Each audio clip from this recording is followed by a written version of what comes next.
Welcome back to My Time to Fly. I'm just going to take a few minutes tonight and kind of talk through what's in my flight bag. I want to really kind of explore what it takes to fly, like what the necessities you need in your flight bag are, and maybe a little bit more specifically, what I use above and beyond the normal flying gear to do some of the video work that I do. And I think you'll be pretty surprised. It's not incredibly elaborate. There's certainly a few must-haves to make good videos, but you know, it's pretty simple. So anyways, I want to talk through the things that I have in my flight bag, both the things that keep me safe, the things I have to have, or the things that, you know, just kind of go with the territory. And then of course, some of that equipment that keeps me making videos. So if you have questions, make sure you post them. I'll see if I can answer them. I'll do my best to answer them all. So first of all, I just want to shout out to my wife. When I first bought my Mooney, she made this bag, I should say. So this is my flight bag. You know, it says "We love you" to the Mooney and back, which is pretty cool. You see a lot of people roll in with bags that are 50 pounds, 40 or 50 pounds, or they certainly look that way. I'm not about that. I am certainly much more of a minimalist when it comes to my flight bag. I try and keep as little in it as possible, keep it as concise as possible, and carry around as little as weight as possible. There's also some things that I use in the airplane that I keep in the airplane, and I'll talk about a few of those things, but they don't come home with me in the flight bag. They just stay in the airplane. So I guess let's just dig into it. I'll start with some of the things that are pretty common, most everybody has. I'll talk about maybe just briefly what I have specifically and why I have them, or why I use what I use, and then we'll start digging into some of the more obscure stuff. So first and foremost in the flight bag is my headset. Everybody has their preference, right? There's a ton of people who love Bose headsets, and there's a ton of people who love cheap headsets, as inexpensive as you can get. I've always just been a David Clark fan, so I started with H10 13.4s and used those through all my flight training and flying when I was a lot younger. And now I've got this pair of DC-1Xs. I only have one pair of them. They are fantastic. If you're in the market for a headset, I would highly recommend the DC-1X. But they're expensive, just like any good A&R headset. You know, they're gonna be $900 or north of $800 anyways. So I only have one headset. I do hope to kind of grow the collection of these so that the family can enjoy the benefits of them as well. So that comes home with me every time, most every time. I've been known to leave it in the airplane from time to time. But next in the bag is getting to be a necessity in today's world. This is my choice of ADS-B receiver. I don't have any systems hardwired into the airplane, so we use a portable ADS-B receiver. This is one I chose by Dynon. It's called the Dynon DRX. It's really small, compact, which is a reason I like it. The other reason I really like it is the battery life is tremendous. It's really good, really long. So I use it for long battery life, and it's compact in nature. The one thing it doesn't have that I wish it did, and I shouldn't even wish that it did, because I'm just gonna make it happen.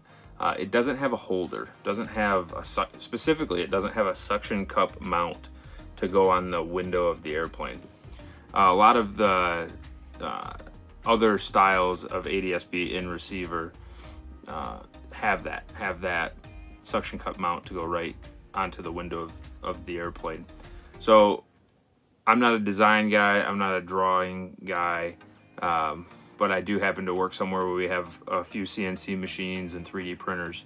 So I'm gonna work to get a drawing made up to make a case for this so I can suction cup it to the window. So, of course, the ADS-B receiver is worthless if you don't have something to connect it to. So this is, in today's world, a necessity for most people. It's become a necessity for me, although I do my best to keep my eyes outside and only use it when necessary. But it is always running in the background. So this is an iPad mini, 4th generation. It is a cellular and, well, it is a cellular version. I think the only advantage there is that it has an internal, integral, whatever, GPS. So the GPS can work without being hooked up to an external GPS source. But I really only ever use it with the Dynon. I use the claw mount iPad holder. I take it off the yoke every time because my partner, who also flies the plane, doesn't use this setup. So I keep it on the yoke when I'm flying, but then I take it off and just chuck it in the back seat. So, all right, next, pretty classic here, the logbook. This is my original logbook. Many of you know I've been flying for a long time. I started back in 2003, but I'm still on the first logbook, which is a shame. I am also, maybe I should admit this, I'm way behind on this logbook. These right here, these iPads, and I didn't mention this, but my EFB of choice is FlyQ. These iPads and FlyQ have made me lazy with filling this out. I need to get in here and transfer that data to the written word. Moving on to the next couple things, just pens and pencils, right? Again, I'm very iPad heavy, so I don't really use those often, but kind of a must-have for anybody. A flashlight. I do keep flashlight in pretty much all the time. I haven't used it a whole lot because I don't do a lot of night flying. I do want to do some more night flying, especially as summer is upon us. I think it would be pretty awesome to kind of skip the heat of the day and get out and do some more night flying. This is a Harbor Freight Special flashlight. It is not the one I want to have. I would much prefer a Streamlight or something much higher quality. Just haven't invested in it yet. We'll do that at some point. But this is what I use for now. A Quantum Harbor Freight Special flashlight. Haven't had much use for it. I use it probably more for pre-flight inspection than I have for actual flying ops. You know, right now it's bird season around here. Every bird, all the birds are sitting on eggs, so we really check up inside the cowl, make sure that we don't have any nesting situations. So that flashlight comes in handy. Also really looking for oil leaks, which we've got oil leaks. Pretty much everybody in general aviation does, but I at least make sure they're not getting any worse with that flashlight. I do try and keep things in bags a little bit to stay organized because it's easy for these next things to get away from us. So this is the power bag, I guess I would call it. This is kind of blending into some of the video work that I do. So this is a power bank for GoPro batteries. I only have one power bank for it. Probably will need more and more batteries. Sometimes I'll change batteries on the fly or in the middle of a flight. Another option is a portable battery pack. Typically on a long flight, which I haven't made enough of, but on a long flight, I'll have this hooked up directly to my iPad. The iPad will maintain 100% charge with this hooked up to it, and then once you see the charge start to deplete, then you know this battery pack is dead. I have this one, which was a present for my wife, which I confiscated. I probably need a couple more of them. They're worth their weight in gold. The one thing I don't have, well, there's a lot of things I don't have in the airplane. One thing I don't have that I really would like to put into the airplane is some, you know, 12-volt chargers to be able to plug cords in. So then that's what else is in this power bag is cords. Lightning adapter, micro USB or mini USB. I don't know, there's too many USBs. I don't know what one it is, but a couple of the ones we use most often. I also have somewhere floating around here, I think maybe I left it in the airplane, is a USB-C cord, which is what plugs into the GoPro charger, and GoPros for that matter. So that's my power bag. If I don't put it in a bag, it ends up all over the bottom of my flight bag. I have one more bag in here. It's the camera bag. So I have a lot more attachments and different pieces and parts than this. I really don't use that many of them.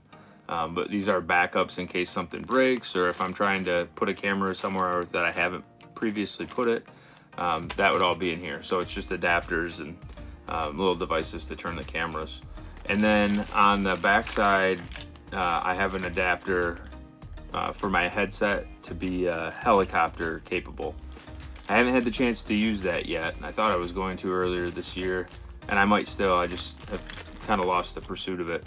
I do want to get, I don't want to pay for helicopter time too much. It's crazy expensive, but I would like to get in a helicopter and do a little bit of video from one. So I bought that adapter so I could use my own headset. A couple more things. One, I really have to, both of these, I guess, next ones, these are safety items. I really have to thank the community for pushing me on the safety items. One, educating me, and two, being relentless in the pursuit of making me get this stuff. So first and foremost is a portable carbon monoxide detector, CO sensor. This is a SensorCon Inspector. I've actually only used it for one flight so far, and it seemed to work really well. We were measuring, in flight, we were measuring about 2 parts per million. On the ground, as I sat and kind of idled, waiting for the fuel pump to clear, it jumped up to, I don't know, 30 or so, 35, maybe even 40, which I know is well within the immediate exposure limit. I think 40 is an 8-hour exposure limit. And it doesn't surprise me too much. While you're sitting there, that exhaust has nowhere to go except up, right? It's gonna come up into the cabin quickly. But again, in flight, we were down into the 2 or 3 parts per million, which is very, very small. But this gives me a great, deal of confidence versus that little placard on the dash that's supposed to turn colors. So thank you for pushing me to get this. About $150, $140 on Amazon. And it's been it seemed to have worked so far so good. Only one flight, but it's rugged. There's a lot, you can hang it or you can clip it to yourself. There's a lot of different ways to use it, so that's good. The next thing that we got is this pulse oximeter. I've only played around with it at home. Honestly, I haven't used it in the airplane yet, but it's in my flight bag now. This is another recommendation as I start flying a little higher. Now my plane is not equipped with oxygen, so I'm not going super high or stupid high. But as many of you know, I do live in Michigan, and I will be planning to cross Lake Michigan more than once. I have a sister who lives over in Minnesota, and of course Oshkosh is across the lake, and it's a huge time saver to have confidence in crossing that lake. So I want to make sure I'm confident in going high. This is a good way to measure the oxygen saturation in your blood and give you some confidence in going high. Really limiting the exposure, the amount of time that you will end up in the drink. Of course, the higher you go, the more glide distance that you've got. So, a couple safety devices: CO sensor, pulse oximeter. That's really it for the main part of the bag. The only other couple things I have are cameras. So I've got my camera that I typically mount to the windscreen and point back at me, or really in flight I can mount it anywhere and move it around inside of the cabin. Of course, I'm not reaching outside. I could. I do have a window that I can open as long as I'm under 150 miles an hour. This happens to be a GoPro Hero 5 Black. It is the only camera I've ever bought, actually, and is kind of the staple. I've used it a ton, and it's been a great camera. So it's mounted to a little suction cup mount that is super robust. It doesn't fall off in flight. It does a really good job.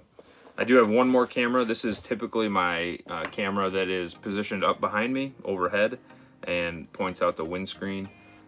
This is a GoPro Hero 7 Black. This is actually a on-loan camera. I've got a couple that a good friend of mine and the flight school out at Sparta, where I fly out of, were gracious enough to let me borrow these. I do need to just bite the bullet and invest in some more cameras. One of the most important pieces of gear you can have is this end flight cam cable. So this hooks into your GoPro, and then this splices into your headphone jack, and this picks up all your audio and sends it to the GoPro so you can record it. Without this, well, there's other ways to pick up audio. You can have an audio recorder in your headset. You can, there's a few ways. To me, this is the most seamless. I always use this on the camera that is pointing at me. More and more, I have a camera pointing at me, or at me and my passengers, and I always use this on that camera because then that audio is perfectly synced up.